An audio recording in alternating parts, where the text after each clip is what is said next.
Before starting, I must say, viewer discretion is not advised.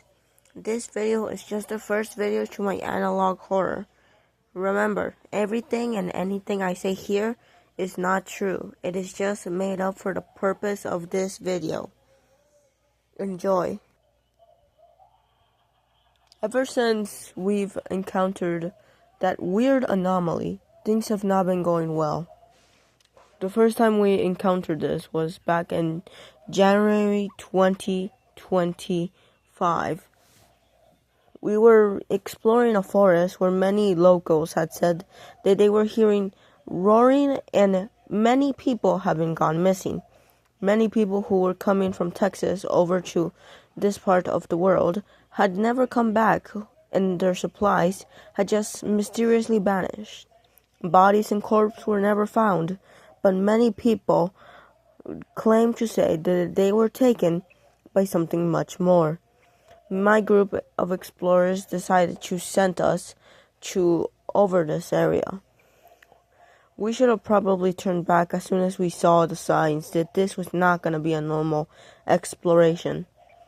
But with curiosity getting the better of us, we had no choice.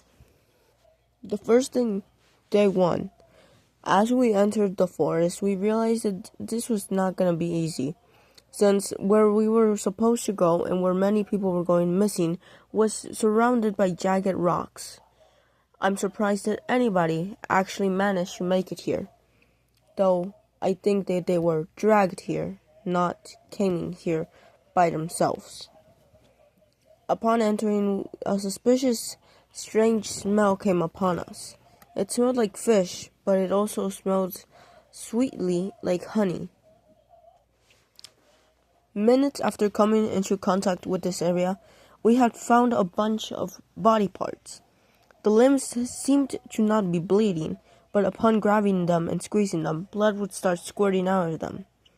We decided to keep going on our trail and collect blood samples in case we could investigate what killed these people. We couldn't really find much, but after analyzing, we realized that the victims were 2 males, 5 females. None of them were ever found alive. We could only find their arms and legs, but nothing more. After finding the bodies, or what was left of them, just the arms and most legs, we saw fingerprints, handprints of something big. Whatever this thing was able to climb through walls, climb over them, and sometimes be able to break trees down. A large, massive oak tree that we had seen was brought down locally. Many village people said that it was from something they called the ancient thing. No one really knows what this was. They described it as humanoid, but with deer-like horns, deer-like face, and weirdly, the strange ability to hypnotize people. People tend to offer meat and most of the time their own children.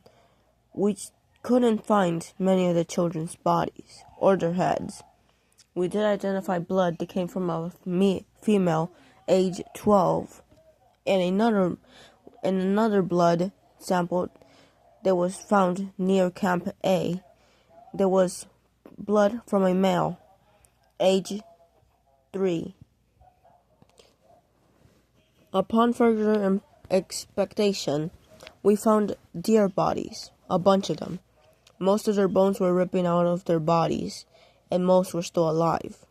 Those that tried running away later died to their blood loss and the fact that most of them had bones ripped out of their body. We tried analyzing the bodies of the dead deers. We couldn't find much. We analyzed that all the deers were male. We also managed to analyze something we are deciding to call G cells. These G cells managed to regenerate themselves over time. Over small periods of time, that is. We grabbed a sample and slowly we left it in an ice box. After coming back to it 1 day later, it had turned into a ball of meat and flesh. Looked like it was breathing and looked like it had a heartbeat. After killing it and slicing it in half, We left one part in frozen and the other part we left in the wild. We're currently going back to analyze this other part and are currently investigating this secondary part, which seems to be regrowing back that lost part. The second one, we still don't even know if it's starting to grow back its other half or is it starting to decay. Day 2. After analyzing the area, we realized where we were was a large, elevated landmass. There wasn't much, but there were a couple trees. One of my team members said that they saw smoke coming from one of the areas. We are currently heading to that part and might arrive there in a couple days. So I really hope we get to see or at least find out what has been killing these people. We're still trying to find the 5 missing victims who are important members to what we were trying to accomplish. We managed to find one of the subjects that we were trying to look for. Well, we didn't find him alive, but we found his head hanging on a tree. We managed to organize and bring it down, and we put it in an ice cooler to bring it back to the others. We couldn't really analyze much of it. Now knowing there was a male, we didn't want to interrupt its cycle of decaying. We couldn't find the body. We managed to find the head.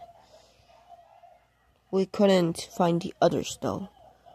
We did find a puddle of blood near this head. At first we thought it was from the head, but after analyzing, we realized it was from our second person. We had already found 2 out of the 5 people. The second person was a female, age 13. Only her blood was found. The rest of the body we're still looking for.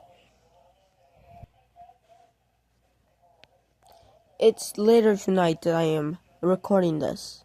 One of my members decided to go out into the woods because they heard a sound.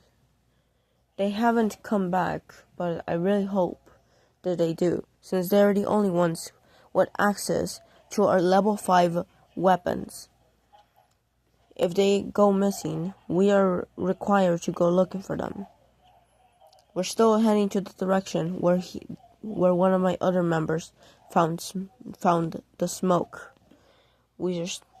Weirdly, after going back on top of a tree, the smoke seems to stay in the same direction, not spreading out or vanishing, if not just staying there, as if it was looking around.